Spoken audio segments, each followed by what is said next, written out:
Hey, this poetic quiz. I thought of making this video a bit earlier. Never mind.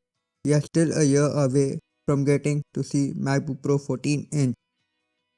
Hopefully by then everything gets back to normal and everyone lives with peacefulness and life filled with happiness around them. I know we all together will get past whatever's going around us.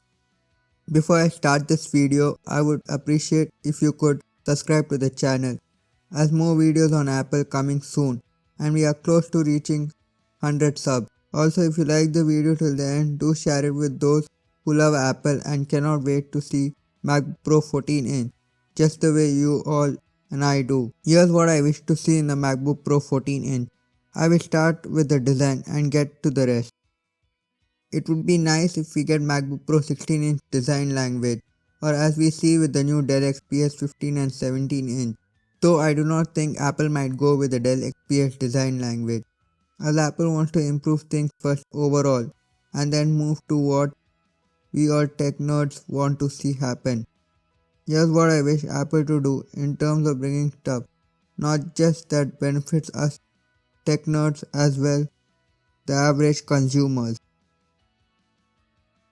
Bring the Intel 10th Gen chip to all MacBook Pro 14-inch line, from base models to high-end, but with different performance, so overall being good for moderate to heavy usage without making it fall apart.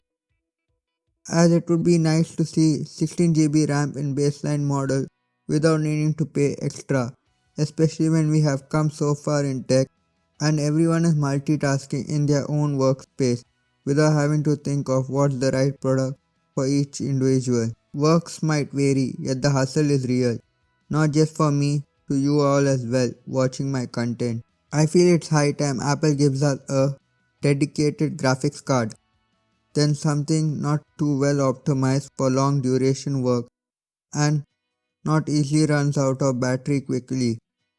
Fingers crossed to see this happen, just as we see in the MacBook Pro 16-inch.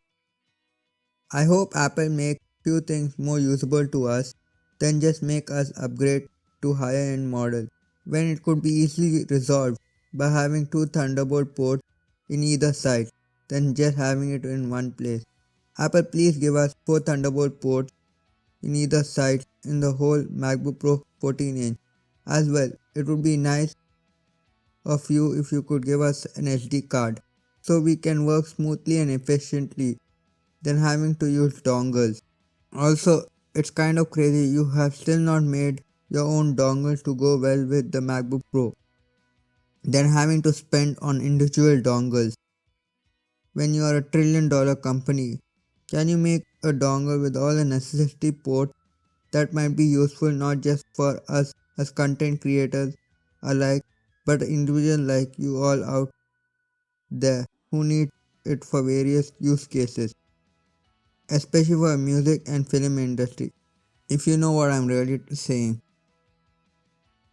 I'm not sure if I'm missing out on anything else though. I feel I have covered most of the part.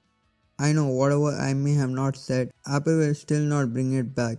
El dinero habla. That's how Apple is. If Apple really needs to be on the top in PC and laptop, it needs to bring back upgrade option than having it glued to the MacBook Pro in the time of purchase for whichever model or size you're going for.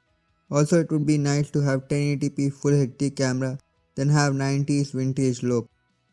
I know I might sound a bit on Apple's side, but I could see why Apple does it, except if you keep El Dinero aside. Here's what I have to say on Apple making everything hook in the time of purchase, then make it user upgradable, as they don't want customers to spend twice or less for half a single penny when you can spend it for once and for all, then having to face issues that non-tech might not be able to do themselves or have any idea of how to go about choosing the right graphics card, as well have Intel or AMD and the rest. As for RAM and storage, I feel Apple should make it user upgradable option, as any of us can do it by ourselves and having to pay extra for something that might get for half the cost. So yeah, it kind of has its pros and cons in both Apple and Windows, as not all RAM and storage work the same way for both the OS. I might be wrong, but that's what I feel. As just like any tempered glass or screen protector, both has its quality, build, and long duration of holding something without making it unusable after 6 or a year. Same goes with setting up a RAM and storage, as you individuals have bought it for half the cost without losing on quality, build, and longevity over a period of time, especially if you are going to use a PC or a laptop for more than 3 to 5 years down the line. Before I end this video, I would just like to point out, or should I say appreciate Apple, on how well they are looking deep into the audio/speaker side of things in all their devices. I hope in the upcoming 14-inch MacBook Pro, we get to see equal good audio and speaker improvement, and not difference between the base model and the high-end model of the MacBook Pro 14-inch. I know this might not be much to you all, but to me as a tech content creator, audio is something that's so underrated. To most of you can never know the difference until you edit a video for a long period of time, then have it do it occasionally. I hope Apple watching this video, just like they listened to my iPad Pro wishlist video I made 6 months back. You can see both my before and after thoughts on the iPad Pro 2020 here or in the link in the description of the video. If you have watched the video so far, do not forget to subscribe and turn on the bell notification, as more videos coming soon your way from Apple to OnePlus. As well, do let me know what would you like to see in the MacBook Pro 14-inch. And as well, this is Poetic Quest to live your dreams.